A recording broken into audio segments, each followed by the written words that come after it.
Everyone, I hope you're very well. I hope you're having a very nice day, very nice start of the week. Today, I wanted to transplant a couple of little plants, and you can see that there's a different setting today.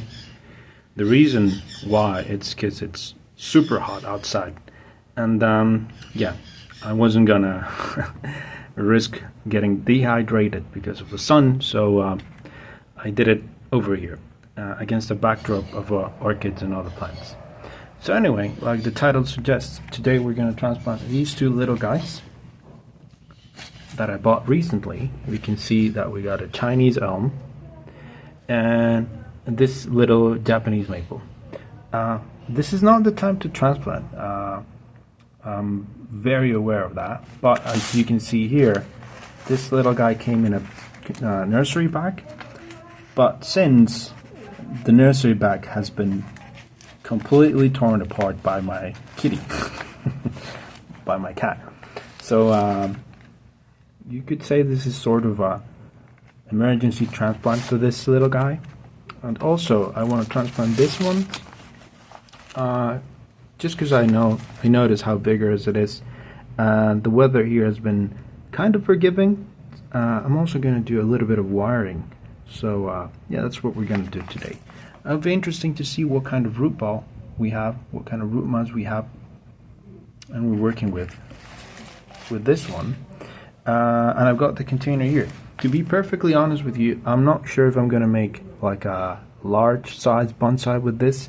You can see that it's got some charm if we leave it like this. You know, if we leave it super short, super small. But I don't know. This is a species I'm not very familiar with. You've seen other videos with Japanese maples before, but where I live, it's quite a challenge to keep them alive. So those little seedlings and saplings we've worked with before have died. Yeah. So this will be maybe my third attempt to grow one. So let's just see how it goes. You know, it's a trial and error. Sometimes you lose trees that are years old, and you know, it's a shame, but it's, like I said, a learning process. What you got to do is make sure that you do everything right, so you give the plants all the chances of survival. Yeah, and then it's up to nature and the plant, right? So that's what we're going to do today. Let me place the camera down and we can continue with this. Yeah, the first thing that we're going to do is take this out of the bag and see what we're working with when it comes to the roots. Okay, so let's pause the video and let's go ahead and do that. So I got, you know, battered old container over there, and this is where I'm gonna put the old soil.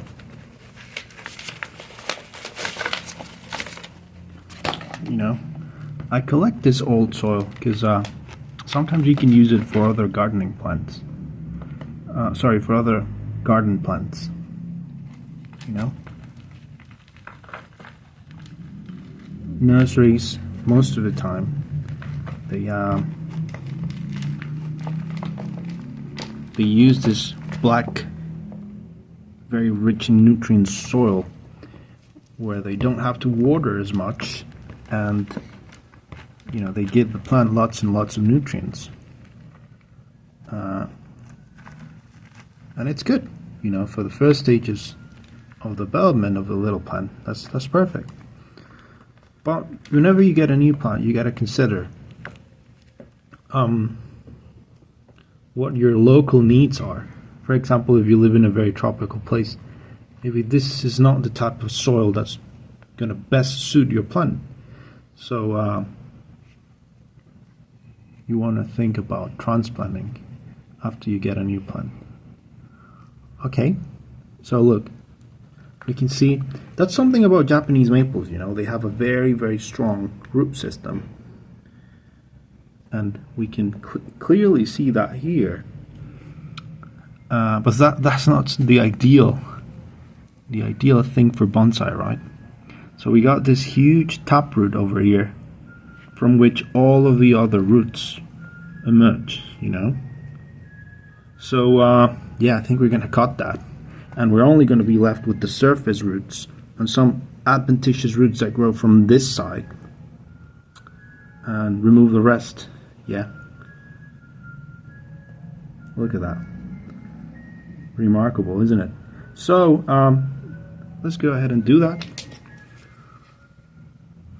First, we remove the... Let me just take a closer look, yeah? See you in a bit. Okay, so upon closer inspection, we can see that this was an air layer that was removed. Yeah, that's how they got this little plant.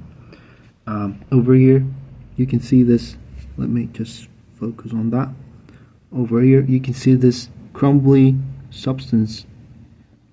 Those are the rest of the sphagnum moss that was used to create the air layer. So all of this section right here is a huge callus that's not going to be of any use in our project. So like I said, I'm just going to go ahead and remove this like so, and we remove this huge octopus, and we got this little guy. Yeah, so a huge cut there. I'm just going to remove all and any signs of that decomposing sphagnum moss, and I'm going to keep the roots are growing laterally so that I can continue to improve the root base of this little guy. Yeah, so I'm going to continue to do this, and then the next shot will be actually putting it in the container. Yeah, so let's go ahead and do that. Okay, so here we are. We can see that the roots have been considerably reduced, and now it's just a matter of putting it in its new container. Yeah, so are you seeing this? I think so. So we make a small mound in the middle.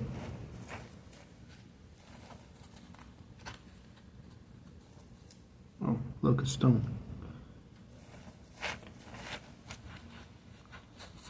Then we come in,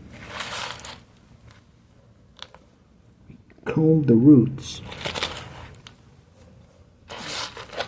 and then we just cover.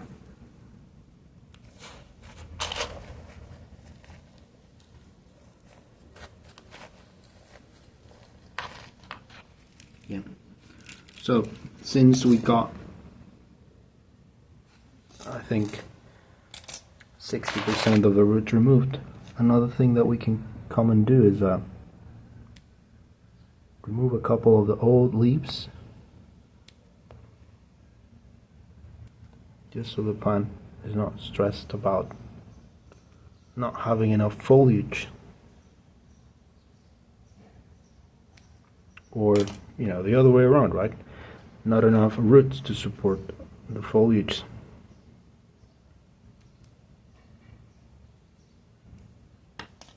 Yeah, so a little bit of defoliation.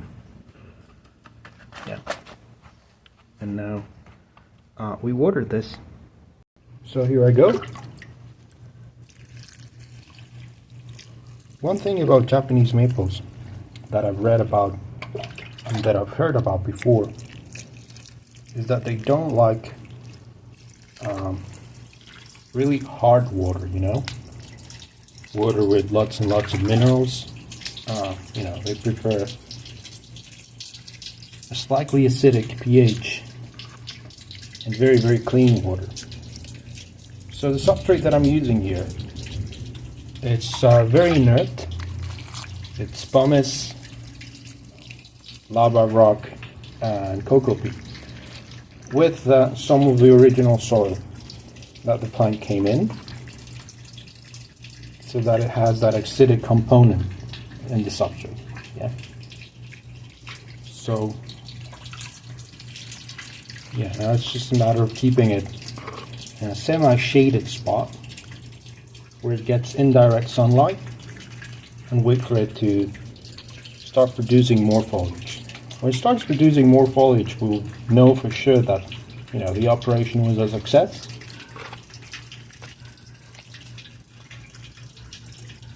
And something else that we can do, well, over here it's been raining, so rainwater has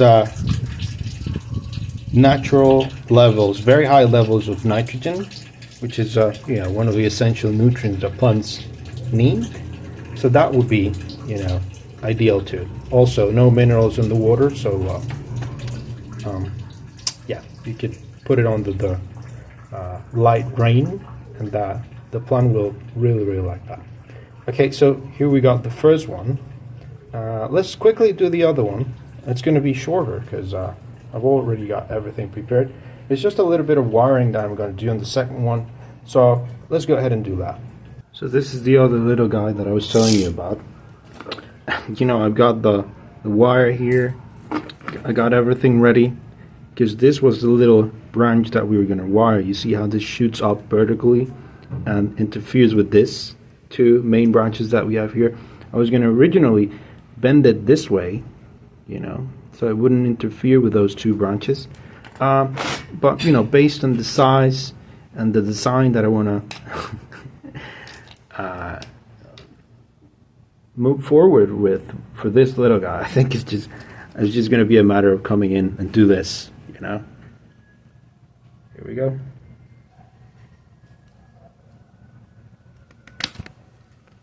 That's it. Now we can see that we got this nice little curve here, and if I want like a broom style and a mid-sized tree with which is basically what I want for this little guy, you know, we got pretty good design over here. Yeah, sacrifice branch over here, continue to ramify over here, so I think it's gonna be good. Yeah, so I'm gonna place the camera down so we can get rid of the soil, and then we transplant it. So let's remove the old soil. Let's see what we're working with when it comes to the roots. Right from the get-go, white tips on the root mass. That's good. You know, it means that they're active. It means the plant is growing. But it also tells me that since this were very close to the edge of the nursery bag, that this was starting to become root bound, you know. So let's remove this and let's try to keep radial roots, right? Let's try to improve the root base. So let's see what we got. Yeah.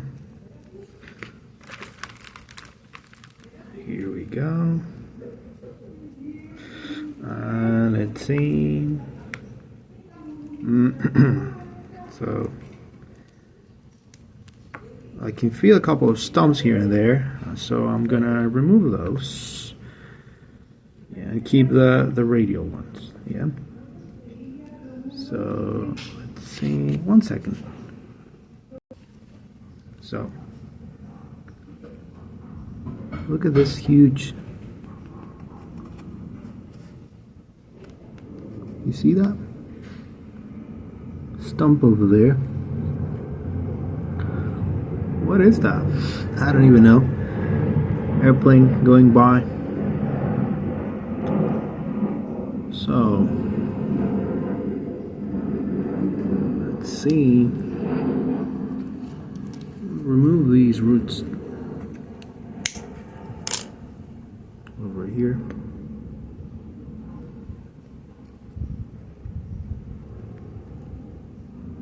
You see this? Look at this root right here. It goes over.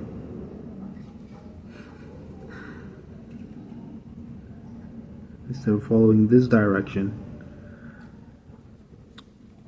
So I don't know what this is, you know. This thing over here. I'll tell you what, I'm gonna wash this. Let's see what that is, and then we can continue. So check it out. It's completely unexpected, but you can see that it's got no superficial roots. All of them are emerging from these huge roots that go deep down into the substrate. Yeah. And so if I were to try and improve the Navari, the root base, with these, it will be impossible, right? Because we don't have any fibrous roots. We don't have any feeder roots that can sustain the plant. If we just got all of this, you know, like in the previous example. In the previous example, we did have roots in this side of the tree, so we were able to cut what was underneath. But with this one, it will be really difficult, right, or impossible. So here's what I'm gonna do. we're going to do something very similar to that previous charger buy, which, by the way, has since died. I still have the seedings that we collected from that operation, but my cat destroyed the other one. You know, I was really mad. I wanted to throw her to the other side of the room when that happened, but yeah, well, it happened. So yeah, I'm gonna place the camera down, place the rock down, and we'll be able to, you know, continue working on this. So 1 second.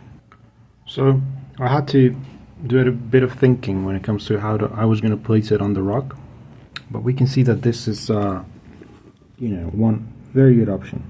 That huge root that we have over here, it's gonna be like, it's gonna have to be one of the main features of a tree, because it's just so big, you know.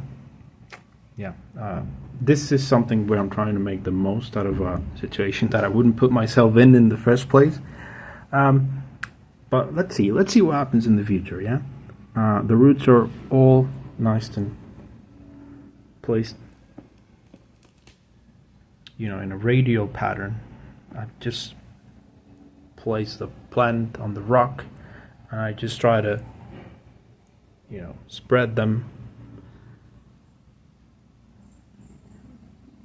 on the rock as best as I could, so the plant holds on to it very well.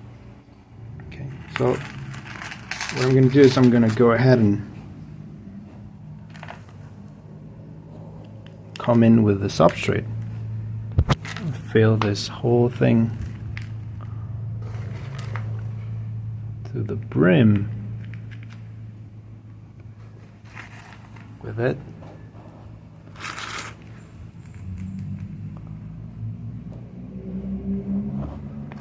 And hopefully it will survive, and it will make for a nice root over rock project. Yeah, so look at that. Oh my goodness. Let me just move this little kitty plate out of the way. That would be a good thumbnail, no? Here we are. Nice. So yeah, this is gonna be the last step for this little guy and for this video. We're gonna call it a day. Yeah. So last step, water this, and then we say goodbye. Yeah. So see you in a bit. Here we are. I'm gonna use my hands. Try to be as gentle as possible. I don't disturb the whole thing, you know, out of its place. Here we have the two little guys we worked on today. So I hope you liked this video. This is going to be the last thing I do. I'm just going to water this. And yeah, that's it. Yeah, I hope you liked this video. If you have any comments, doubts, anything, drop them down below. Subscribe to my other terrariums and aquariums channel. And I'll see you in the next one. Okay, bye.